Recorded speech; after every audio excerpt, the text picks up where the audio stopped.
আসসালামু আলাইকুম। তো দুঃখের কথা কি বলবো, লোডশেডিং এর জ্বালায় আমরাই তো অতিষ্ঠ, আর গ্রাহকের কথা নাই বা বললাম। কথাটা বলারও একটা কারণ আছে। এই যে দেখেন, আমার এখন মেন লাইনের সাপ্লাই দেখেন 1380 কিলোওয়াট, মানে হচ্ছে 1.3 মেগাওয়াট। এখন এটা দেখানোর পরে যদি বলি যে আমার এখানে 4টা লাইন আছে, 4টা লাইনের 3টাই বন্ধ, একটা লাইন চালু রাখতে পারছি, এটার কারণ লোডশেডিং। তো লোডশেডিং এর এত পরিমাণ ভয়াবহতা যে আমার 4টা লাইনের 3টা বন্ধ রাখতে হচ্ছে। তা হিসাব করেন যে একটা লাইন চালু করতে হলে আমার কত ঘন্টা পর পর বিদ্যুৎ সে একটা লাইনে দিতে পারবো। এখন যে লাইনটা চালু আছে, এই লাইনটা যদি একবার বন্ধ হয় 3 ঘন্টা বন্ধ থাকবে, 3 ঘন্টা পর 1 ঘন্টা পাবে। তো এই হচ্ছে পরিস্থিতি আমার চাকরি লাইফের। ভয়াবহ লোডশেডিং, এটাই আমি ফেস করতেছি। এর আগে এইরকম লোডশেডিং আমি কখনো পাইনি। আসসালামু আলাইকুম।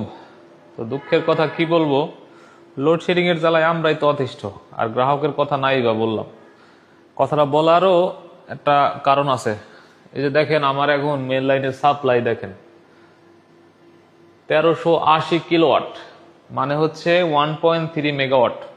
এখন এটা দেখানোর পরে যদি বলি যে আমার এখানে 4টা লাইন আছে, 4টা লাইনের 3টাই বন্ধ, একটা লাইন চালু রাখতে পারছি, এটার কারণ লোডশেডিং।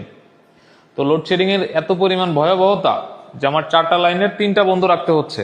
তা হিসাব করেন যে একটা লাইন চালু করতে হলে আমার কত ঘন্টা পর পর বিদ্যুৎ সে একটা লাইনে দিতে পারবো। এখন যে লাইনটা চালু আছে, এই লাইনটা যদি একবার বন্ধ হয় 3 ঘন্টা বন্ধ থাকবে, 3 ঘন্টা পর 1 ঘন্টা পাবে। তো এই হচ্ছে পরিস্থিতি আমার চাকরি লাইফের। ভয়াবহ লোডশেডিং, এটাই আমি ফেস করতেছি। এর আগে এইরকম লোডশেডিং আমি কখনো পাইনি।